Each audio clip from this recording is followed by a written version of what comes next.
నమస్తే. చంద్రబాబు నాయుడు, రేవంత్ రెండు రాష్ట్రాల ముఖ్యమంత్రులు. ఆంధ్రప్రదేశ్లో చంద్రబాబు నాయుడు, తెలంగాణలో రేవంత్ రెడ్డి.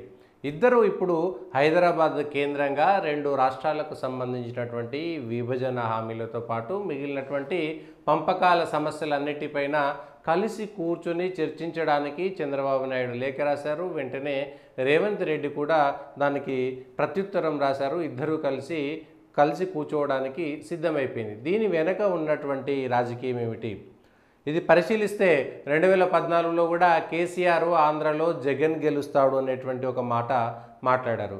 ఇటీవల కూడా జగన్ గెలుస్తాడు, ఖచ్చితంగా జగనే వస్తాడు అనేటువంటిది మాకు అనిపిస్తుంది అనేటువంటి మాట మాట్లాడారు.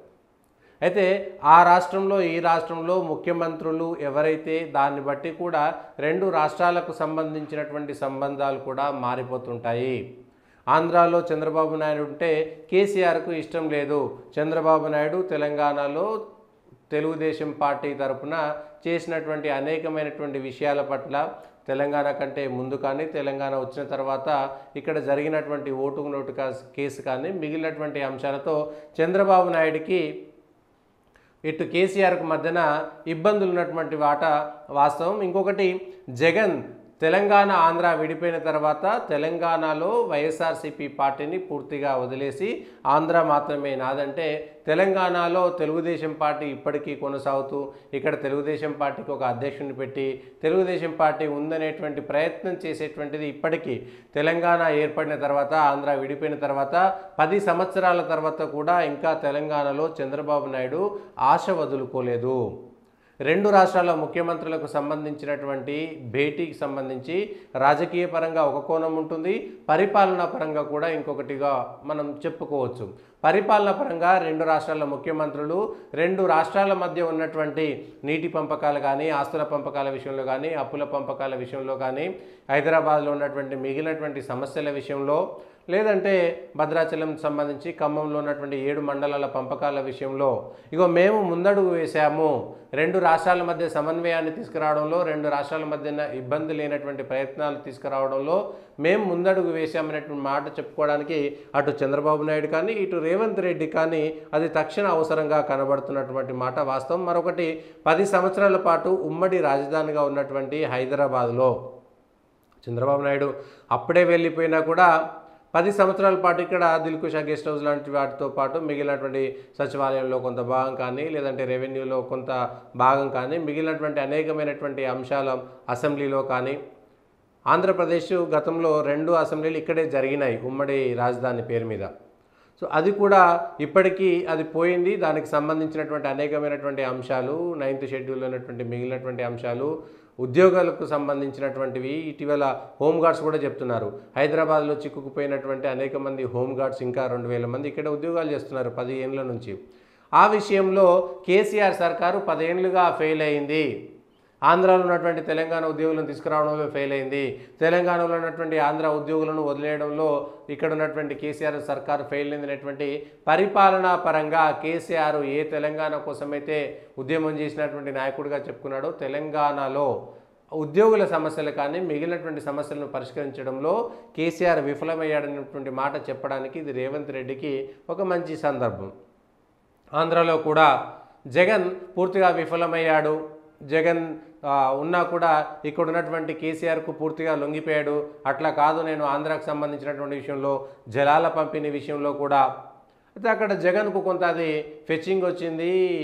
కృష్ణా నది నీళ్లు సంబంధించినటువంటి కృష్ణా నీళ్లు కొంత ఆంధ్రాకి ఎక్కువ తీసుకుపోవడంలో జగన్ కృతకృతులయ్యారు.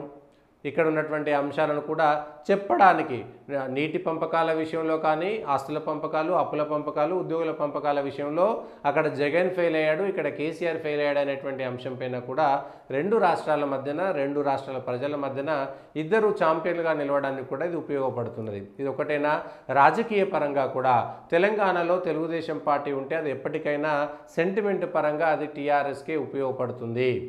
మరి ఇప్పుడు చంద్రబాబు నాయుడు పూర్తిగా తెలంగాణలో తాను ఏమీ ఉండట్లేనటువంటి విషయం, నిజానికి తెలంగాణలో ఏమీ లేదు కానీ ఏదో ఎవరినో ఒకరిని తెలంగాణ శాఖ అధ్యక్షుడు అనేది పెట్టడం ఆనవాయితీగా వస్తుంది. ఇప్పటికీ చింత చచ్చినా పులుపు చావలేదని తెలంగాణతో సంబంధం లేనటువంటి తెలుగుదేశం పార్టీ అయితే ఇక్కడ అధికారము పెత్తనము చెలాయించినటువంటి అనుభవం ఉన్నా కూడా రాష్ట్రం విడిపోయిన తర్వాత ఇంకా ఆ నిజాన్ని జీర్ణించుకోవడంలో చంద్రబాబు నాయుడు వైఫల్యం చెందాడనేటువంటి మాట చెప్పుకోవచ్చు.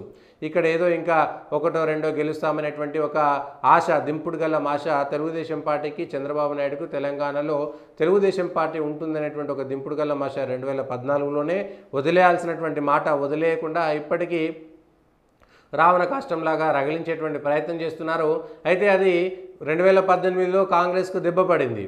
కాంగ్రెస్తో టీడీపీతో పొత్తు పెట్టుకున్న తర్వాత చంద్రబాబు నాయుడు రావడం వల్లనే తెలంగాణలో ఒకసారి కాంగ్రెస్ పార్టీ దెబ్బతిన్నది. 2014లో బీజేపీ దెబ్బతిన్నది, 2018లో కాంగ్రెస్ దెబ్బతిన్నది.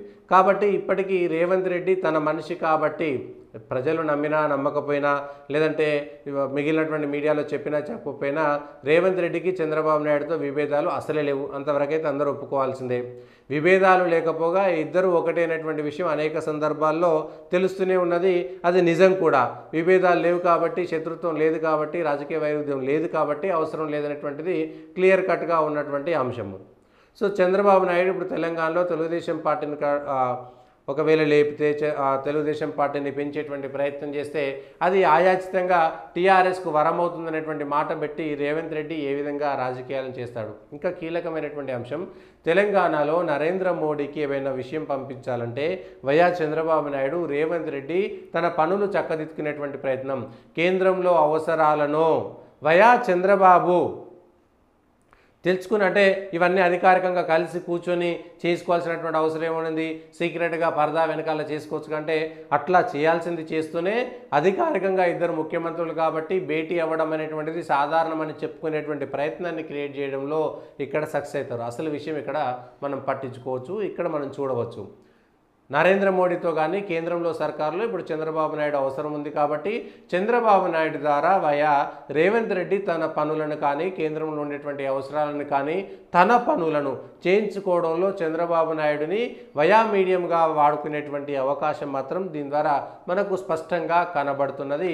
దాన్ని వాడుకుంటారు ఇద్దరు గురు శిష్యులుగా, లేకపోతే సహోదరులుగా, లేకపోతే ఆయన అవకాశం ఇచ్చినటువంటి తెలుగుదేశం పార్టీ అక్కడ ఉంది కాబట్టి చంద్రబాబు నాయుడు మీద గౌరవం ఉంది కాబట్టి ఈ విధంగా వాడుకునేటువంటి ప్రయత్నం మాత్రం మనకు స్పష్టంగా కనబడుతున్నది.